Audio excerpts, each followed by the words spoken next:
কি হলো বাড়া? আমি ক্লাবে কি করছি? রাতে মনে হচ্ছে মালটা একটু বেশি খেয়ে ফেলেছিলাম।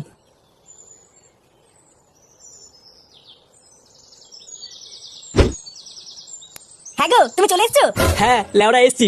শোনো না, তোমাকে একটা কথা বলার আছে। দেখো বাড়া, সকালবেলা করে কিন্তু হানিমুন হানিমুন বলে কিন্তু কানের গান মারবা না। না গো, আমি আজকে থেকে তোমাকে হানিমুনে নিয়ে যাওয়ার কথা বলবো না। সত্যি আর বলবা না তো? হ্যাঁ গো, আমি না মা হতে চলেছি। মা হতে চলেছে মানে? হ্যাঁ গো, আমি সত্যি বলছি। এইসব কি বলছো?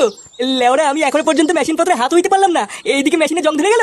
আমি না কালকে ভর্তি বাবার কাছে গেছিলাম, উনি আমাকে ওষুধ দিয়ে বলেছেন এবার আমি মা হতে পারবো। ভর্তি বাবা? সেটা আবার কি? ওই তো আমাদের গ্রামের ওই বটতলায় বসে। ও, তা তুমি আমাকে আগে বলবে তো। আমি তো লেওড়া ভাবলাম কি নাকি। যাই হোক, কই দেখি ভর্তি বাবা তোমাকে কি ওষুধ দিয়েছে। কই হাসছো কেন? দাও ওষুধগুলো। ধুর লেওড়া, বাড়া আমি ওষুধ চাইছি, তুমি দাঁত কেলাচ্ছ?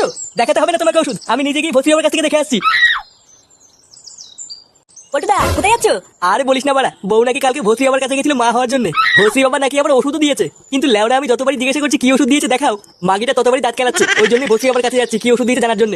কিন্তু পটুদা, ভর্তি বাবা তো কোনো ওষুধই দেয় না। কি আলবার বকছিস? ওষুধ দেয় না মানে? আরে বাড়া, ওই চোদনা তো শুধু মেয়েদেরকে ফাঁসিয়ে মেয়েদের সাথে পকপক করে, ওই শান্তির ছেলেটা কোনো ওষুধই দেয় না। ওই জন্য মনে হয় বৌদি ওষুধের কথা শুনে দাঁত কেলাচ্ছিল। এই কি বলছিস সব? তার মানে ভর্তি বাবা আমার বউয়ের সাথে পকপক করেছে? হ্যাঁ হ্যাঁ গো পটুদা, তাই তো মনে হচ্ছে গো। ওই শান্তি ছেলে ভর্তি হচ্ছে এত বড় সাহস আমার বউয়ের সাথে পকপক করা? লেওড়া বালছেলে ক্লাবের প্রধানের বউয়ের সাথে পকপক? মাকা চলা! আজ ওই শান্তি ছেলের গান আমি খেতে করবোই। খেলা হবে, খেলা হবে। এবার চোদাই সরে বাচ্চা ভর্তি কোথায়? না ভস্রী ভিতরে আছে, মিটিং করছে। ওই মিটিং আজকে সেটার ভিতরে ঢুকাবো। শান্তি ছেলেকে ধরে এমন সেটা ভাঙবি যাতে আর কোনোদিন মিটিং করতে না পারে। এ কেডা? এমা, এটা কারা? ওই তো খালকে জালে বোমা মারছে। মার, মার। মাকা চলা ভর্তির বাচ্চা!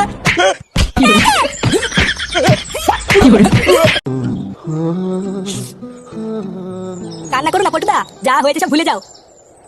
লেওড়া, বিয়ের পর থেকে আমি তোর বৌদিকে ছুঁয়েও দেখিনি, আর ওই শান্তির ছেলে ভর্তি বাবা আমার সব শেষ করে দিল। কত পেও না পটুদা, দেখবে সব ঠিক হয়ে যাবে। বাড়া, কি ঠিক হবে না? আমি লেওড়া চোদনাকে কতবার বলেছি বউকে একটু হানিমুনে নিয়ে যা। কি রে লেওড়া, বলবি? এখন দিলে তো? হ্যাঁ, বসে আবার ডাক্তার দিল তো, তখন লেওড়া এত করে বললাম শুনলি না, এখন দেখ কেমন লাগে। আমি কি জানতাম নাকি যে ভর্তি বাবা আমার বউয়ের এত বড় সর্বনাশ করে দেবে? পটুদা, বাড়ি গিয়ে বৌদির সাথে কথাবার্তা বলে সব মিটিয়ে নাও। চোদনা, কি মিটাবে বাঞ্চদ? বাড়াতে বাড়ি গিয়ে মাটাকে ডিভোর্স দিয়ে যা। কিন্তু আমি তো আমার বউকে খুব ভালোবাসি। আর ধরবা তো ভালোবাসা তোমার বাড়ি। লেওড়া ভর্তি আমার সাথে কথা করবে, আবার ভালোবাসা। যা বাড়া যা, এখানে গুদু গুদু না মারি বাড়ি যা।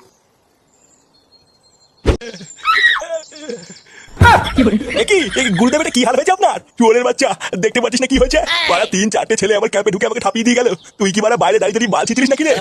মানে গুরুদেব, আমি অনেক চেষ্টা করেছিলাম ঠেকানোর, কিন্তু পারিনি। তা কি করে পারবি? আমাকে ঠাপ খেতে দেখে তো ভালোই মজা লাগছিল তোর। লেওড়া এইভাবে কেলি হাড় করে খেতে করে দিয়ে গেল।